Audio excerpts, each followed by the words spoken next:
അല്ലും തുമ്പി ഇത്ര ഉഷാറോടുകൂടി നിൽക്കുന്നത് ചെറുപ്പേ പോവാണെന്ന് കേട്ടിട്ടാണ്. ചെറുപ്പാന്ന് കേട്ടാൽ ഒരു വിചാരിക്കണേ ഞാൻ എൻ്റെ വീട്ടിലേക്ക് പോവാണെന്നാണല്ലോ. പക്ഷേ ഞാൻ പോണത് വല്യച്ഛൻ്റെ വീട്ടിലേക്കാണ്. അവിടെയാണ് എൻ്റെ അച്ഛനും അച്ഛമ്മയൊക്കെ ഉള്ളത്. കോവളം ബീച്ചിൽ മദാമ കിടക്കുമ്പോൾ നമ്മുടെ ഡാഡി കിടക്കുന്ന സീരിയലും കണ്ടുകൊണ്ടാണ് വിളിച്ച ഓട്ടോ വരാൻ വേണ്ടിയിട്ട് കാത്തിരിക്കുകയാണ് അല്ലും തുമ്പിയും. അവിടെ പായം വിരിച്ച് കിടക്കുന്നുണ്ട്, ഉറങ്ങി പോകാന്നുള്ള പേടിയിലായിരുന്നു ഞാൻ. അങ്ങനെ ഓട്ടോ ഇവിടെ എത്താനായിരുന്നു നമ്മളെ വിച്ചുക്കായി വിളിച്ച് പറഞ്ഞപ്പോൾ ഞങ്ങൾ ഇതാ അവിടെ പുറത്തേക്ക് ഇറങ്ങി നിന്നു. കയറിയ പാടും തന്നെ തുമ്പമ്മ അതാ മടിയിലേക്ക് ചാഞ്ഞ് കിടന്നിട്ടുണ്ട്.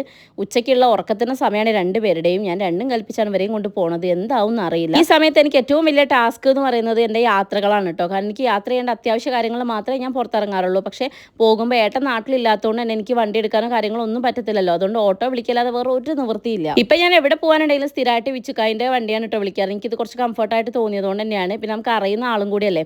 അങ്ങനെ പോണ വഴിക്ക് ഞാൻ ഫ്രൂട്ട്സ് വാങ്ങിക്കാൻ വേണ്ടി കയറി. അച്ഛനും അച്ഛമ്മയും ഒക്കെ കിടപ്പ് തന്നെയാണ് കേട്ടോ. അച്ഛമ്മ എന്ന് വിളിച്ചാൽ എനിക്ക് ശരിയാവില്ല, ഞാൻ അമ്മച്ചി എന്നാണ് വിളിക്കാറ്. അങ്ങനെ അച്ഛനാണെങ്കിലും കുറേ ആയി കിടപ്പിലാണ്. അമ്മച്ചിയും ഒന്ന് വീണ് ഒരു ചെറിയൊരു സർജറി ഒക്കെ കഴിഞ്ഞ് കിടക്കുകയാണ്. അപ്പോൾ അങ്ങനെ അവരെ കാണാൻ പോകണമെന്ന് കുറേ ആയി വിചാരിക്കുന്നു. പക്ഷേ എനിക്ക് ഈ ഒരു റോഡൊന്നും അത്ര സുഖമല്ല. അതുകൊണ്ടാണ് അല്ലൂസിൻ്റെ സ്കൂൾ കണ്ടപ്പോൾ എക്സൈറ്റ്മെൻ്റ് ആണ് കേട്ടോ. അത് അല്ലൂട്ടൻ്റെ സ്കൂളാണത്. നമ്മൾ ആദ്യം പോയത് നമ്മുടെ രജിതേശിൻ്റെ വീട്ടിലേക്കാണ്. എൻ്റെ ഒഫീഷ്യൽ ഡിസൈനറാണ്. ഓക്കെ, അപ്പം അവിടുന്ന് കുറച്ചധികം എനിക്ക് സ്റ്റിച്ച് ചെയ്ത് വാങ്ങിക്കാനുണ്ടായിരുന്നു. അതൊക്കെ വാങ്ങിച്ച് നേരെ വലിയച്ഛൻ്റെ വീട്ടിലേക്കാണ് നമ്മൾ പോകുന്നത്. തുമ്പി അല്ലൂട്ടനും നല്ല അടിപൊളി ഉറക്കത്തിലായിട്ടുണ്ട് കേട്ടോ. അപ്പോൾ വൈശാഖൻ്റെ വീഡിയോ കോളും ഉണ്ടായിരുന്നു. ഞാൻ പറയായിരുന്നു അടുത്ത ആളും കൂടെ ഉണ്ടായി ഞാൻ എവിടെയും പോകുന്നതൊക്കെ അങ്ങ് സ്റ്റോപ്പ് ആവും. കാരണം ഇവരെ മൂന്നുപേരെയും കൊണ്ടൊന്നും എനിക്കിനി എവിടെയും പോകാൻ പറ്റും തോന്നുന്നില്ല എന്നൊക്കെ പറയായിരുന്നു. വീട്ടിലേക്ക് പോണ റോഡ് കണ്ടപ്പോൾ വല്ലാതെ തല അങ്ങോട്ടൊന്ന് ചാഞ്ഞു കേട്ടോ. പിന്നെ നേരെ വലിയച്ഛൻ്റെ വീട്ടിലേക്കാണ് പോണത്. അല്ലുവിനും തുമ്മിക്ക് നല്ല ഉറക്കച്ചടവുണ്ട് കേട്ടോ. അപ്പോൾ വന്ന പാടും വേഗം അച്ഛൻ്റെ അടുത്തേക്ക് പോയിട്ടുണ്ട്. അച്ഛൻ അവനെ കണ്ടപ്പോൾ ഭയങ്കര സന്തോഷമായിട്ടോ. ഞാൻ ഇടയ്ക്ക് വിളിക്കുകയാണെങ്കിൽ അച്ഛൻ പറയും എൻ്റെ മക്കളെ കൊണ്ടൊന്ന് കാണിക്കുക, എന്തെന്നെ കാണാൻ വരാത്തതെന്നൊക്കെ പറയൂ കേട്ടോ. അപ്പോൾ എനിക്ക് ആകെ ഒരു സങ്കടമാണ്. കാരണം അച്ഛൻ ഉള്ളപ്പോഴാണെങ്കിലും അച്ഛൻ മരിച്ചതിന് ശേഷമാണെങ്കിലും എപ്പോഴും അച്ഛൻ ഓടി വരാറുണ്ട് കേട്ടോ എന്നെ കാണാൻ വേണ്ടിയിട്ട്. അപ്പോൾ അതൊക്കെ എനിക്ക് വല്ലാണ്ട് മിസ് ചെയ്യുന്നുണ്ട്. ഇപ്പോൾ എൻ്റെ പണ്ടത്തെ വീഡിയോസൊക്കെ കണ്ടവർക്ക് എല്ലാവർക്കും അറിയാൻ മതിയാവില്ല. ഇടയ്ക്കിടയ്ക്ക് അച്ഛനും അമ്മയും എല്ലാവരും വീട്ടിലേക്ക് വരാറുണ്ടായിരുന്നല്ലോ.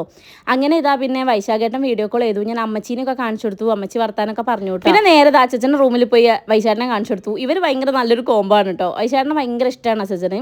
അപ്പോൾ വർത്താനൊക്കെ പറഞ്ഞ് ലാസ്റ്റ് ഇവർ രണ്ട് സെൻറ്റി അടിച്ചിട്ടോ. കാരണം കുറേ ആയാലോ കണ്ടിട്ട്. അപ്പോൾ വൈശാഖനോട് ഇങ്ങനെ പറയാണ് ഈ വരൂലേ മോളെ ഡെലിവറിക്ക് എനിക്ക് ഒന്നും നോക്ക് ചെയ്തു കൊടുക്കാൻ പറ്റൂല, ഇപ്പം എനിക്ക് സുഖമില്ലാത്തതല്ലേ, എനിക്കൊന്നും അതൊക്കെയാണ് പറയുന്നത് കേട്ടോ. പിന്നെ തൊഴുന്നൊക്കെ ഉണ്ട് കേട്ടോ. ഏട്ടനും ആകെ സങ്കടമായി. ഏട്ടൻ പറഞ്ഞു ഞാൻ എന്തായാലും ഡെലിവറിക്ക് എന്നെ നോക്കണം, മാക്സിമം ഞാൻ വരാൻ നോക്കും, അച്ഛൻ ടെൻഷൻ ആവണ്ട, ഞങ്ങൾ കുഞ്ഞിനെ അച്ഛന് കാണിച്ചു തരും കൊണ്ടുവന്നിട്ട് എന്നൊക്കെ പറഞ്ഞ് ലാസ്റ്റ് ഇവർ സെൻഡ് ചെയ്യുക. പിന്നെ സ്ഥിരം ഡയലോഗ് ആ കുഞ്ഞിനെയും കൂടെ കണ്ടിട്ടേക്ക് മരിച്ചാൽ മതി എന്നൊക്കെയാണ് അച്ഛൻ പറയുന്നത് കേട്ടോ. അപ്പം അങ്ങനെ ഞങ്ങൾ പറഞ്ഞൊരു വിധത്തെ സമാധാനപ്പെടുത്തി അവരോടൊക്കെ യാത്ര പറഞ്ഞ് ഞങ്ങൾ തിരിച്ചു പോരാണ് കേട്ടോ. വേറൊരു ദിവസം വരാമെന്നൊക്കെ ഞാൻ പറഞ്ഞിട്ടുണ്ട്. എൻ്റെ ആരോഗ്യം സമ്മതിക്കണമെന്ന് മാത്രമേ ഞാൻ പ്രാർത്ഥിക്കുന്നുള്ളൂ.